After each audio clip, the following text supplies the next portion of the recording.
Hi there. This is Jacqueline T.D. Wynn, and thank you for joining me on my day 10 of the 30-day Facebook Live Challenge.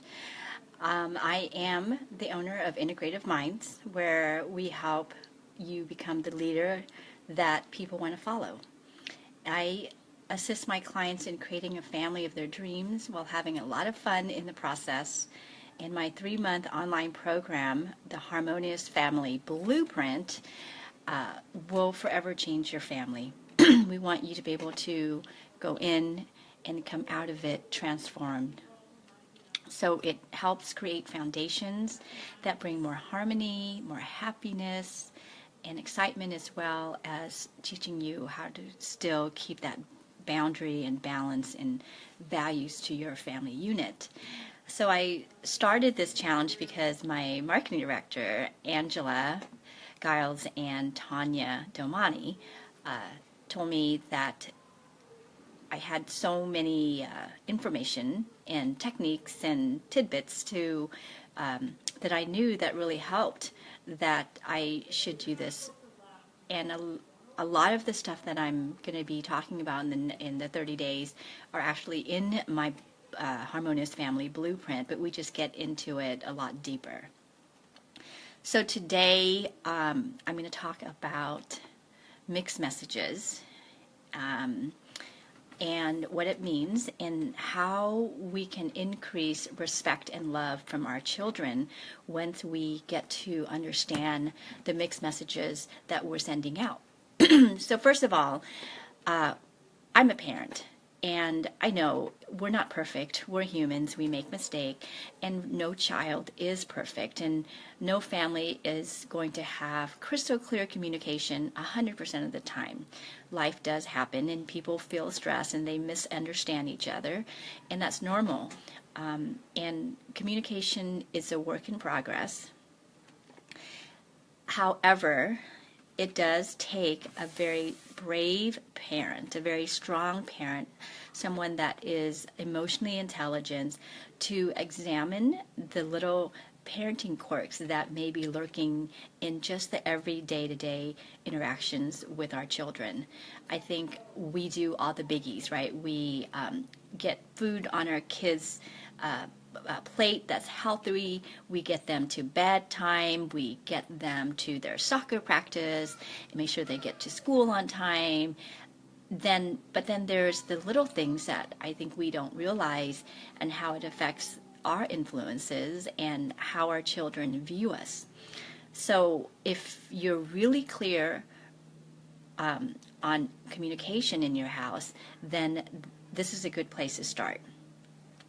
I would really encourage you to, I'm going to talk about some of the mixed messages that we give to our children, and I encourage you to pick one or two to focus on at first. And it may not be easy, but give yourself permission to fail a few times before you start making it more consistent change. And I always say, when you fall, honor that. Show that to your children, that you fail, and that you're sorry, and that I'm going to do it differently next time, to show that you learned something, right? Everything is a learning process, and I think that we want to show our children that it's okay for them to make mistakes, but as long as they learn something from it and they make it different. We don't want these people that are just saying I'm sorry just to say the word I'm sorry. I want someone that's really meaning it. I know for me, and when we can show our children that, hey, we make mistakes, but we will change, it increases our authority figure and increases the respect that they have for us. And it makes us a better person. I think that we always hear the word, action speaks louder than words, but I think we forget how strong that statement means. So the do as I say, not as I do, right, can be difficult for us parents to do sometimes, because we forget. We forget that our character and commitment is really shown through our action. So how you do anything is how you do everything, and this is what this lesson is about, is you're not going to be able to do one thing in one area and not do everything in your life. So as parents, we're constantly trying to teach our children life lessons with our words. And we forget sometimes that leading by example actually overshadows our words. How you talk to a stranger, how you handle difficult situations, how you treat people, they notice everything, right? You've had this experience. So you're giving them permission to behave the same way as you do when you act that way. So what we do in moderation, our children will probably do in excess when they see it. So really get clear about what matters most about you and your family. Get clear about the messages you want to convey and the action you use to support your message. Keep in mind, though, that your influence really runs deep, more deeply than I think a lot of us feel, because they've done surveys, and most teens say that they actually want to spend more time with their parents. And teens actually choose their friends that they have that have their parents' core value. So make a conscious choice of your action. So for example, I'm going to give you some example. And I know some of them I can recall me doing, and you probably have experienced it, either you saying it or you receiving it as a child. So it's not okay to yell. And then the next thing you hear, get in here, stop what you're doing as you're yelling. Or you're always playing video games, get off that video game, and then we say, oh, just a minute, I'm on my phone. Or, you're on your tablet and you'll do whatever you're on there and you're not paying attention to them. Another one is don't talk disrespectfully to me, and then you're telling them you're being ridiculous. Ask me anything. Oh, but not right now. Or you can tell me anything, but not that. This is a good one. Hands are not for hitting, except when I spank you. I'm going to get back to that one because I saw something really great the other day. So I'm going to get back to that one and really talk about that one. Another one is, I know you two can work it out, right? You talk about the siblings, and then next thing you say, that's it, you're both grounded. Or whatever you're feeling is fine. Oh, well, settle down, stop being so angry. Another one, it's okay to make mistake. What, you spilled again? Or, you don't have to be perfect. You don't have to be perfect, honey. What? You got a B on your test? What happened? I think all the Asian kids or parents out there probably had this thrown on them. And the last one that I thought of is, I love you no matter what. And then they hear you say, go away, I'm so frustrated with you. So pick one or two out of this and see if that's something you do, and see what you can do to work on that to back up your action with your message that you're trying to convey.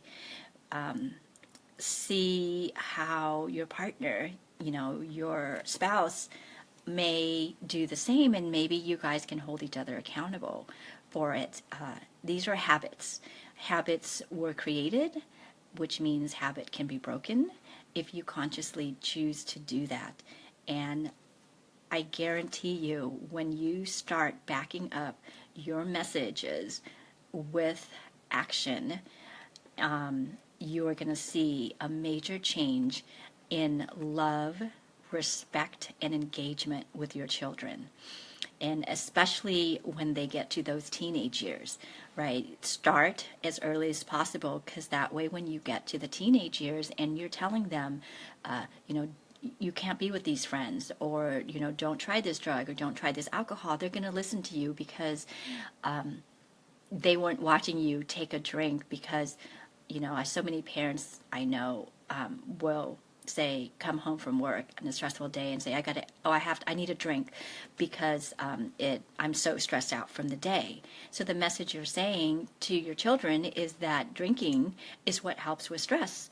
Where I was talking to a parent and they realized that, and they said what they do is they go work out after they get home from work. And that's the message they convey to their children, is that working out is how you get your body back to neutral.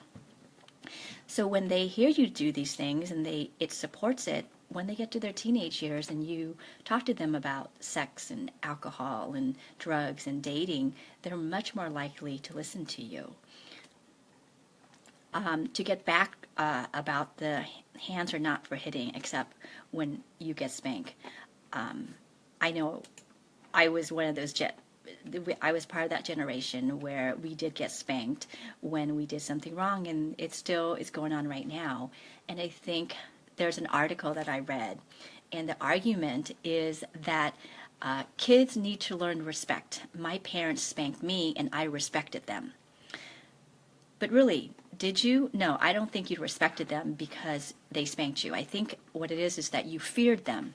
You didn't respect someone. You don't respect someone who hurts you. You don't respect anyone who would hit you or yell at you or verbally put you down. I mean, think about a boss that you may have had that, yelled at you or treated you badly. Did you really respect him, or did you fear him?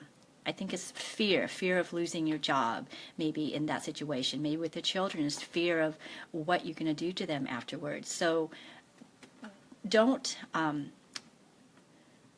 confuse respect with fear, because the engagement level that comes out of respect and fear is very, very different in the business place and in your family.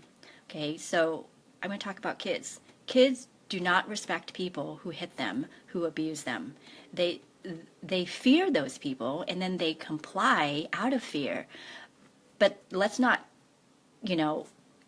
say that that's the same thing, because they're doing something you're telling them. So do you know of someone that you actually respect?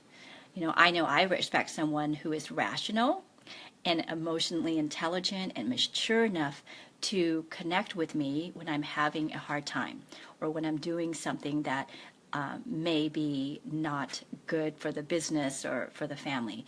And they're able to communicate with me and teach me to do something a different way. That's someone I respect. I respect someone who makes a mistake and follows through on the apology and really mean it, and follows through on making a change. And they can do it in a calm and present, conscious moment when their emotion isn't going crazy. Those are people who I respect. I fear people who are yelling at me, who are hitting me, and I may comply to those people, but I'm not engaged in what I'm doing. I'm just doing it, half-ass, and I can't wait to get out of the situation. And then when I do, I don't ever want to go back to that job. I don't want to ever go back to that family again. So really to go back, it's really about the messages that we want to send out. What do you want in return? And so I always say, start with the end in mind. What is it? Get really clear on what matters most to you and your family. Get clear about what message you want to convey, and how are you going to support that message with your action. And it will make it so much easier when you can see that. And so thank you so much. Hi, Dean. I'm so glad you joined today. I hope you got something good out of here. So, I'm here. You can email me at info@integrativeminds.com. I always give the first 30-minute session as a complimentary to see where you're at, see if we're a fit, if I can help you in any ways. Please share this video. I want to get, even if I can help one parent, it's enriching and really satisfying. So again, change can happen in an instant, but you have to take that chance and make that choice for change to happen. And when you master choice, you're going to master your destiny. So email me at info@integrativeminds.com. The email address is in the notes. Love to hear from you. And please share this video so that others can hear it too. Have a great day, and I will see you tomorrow.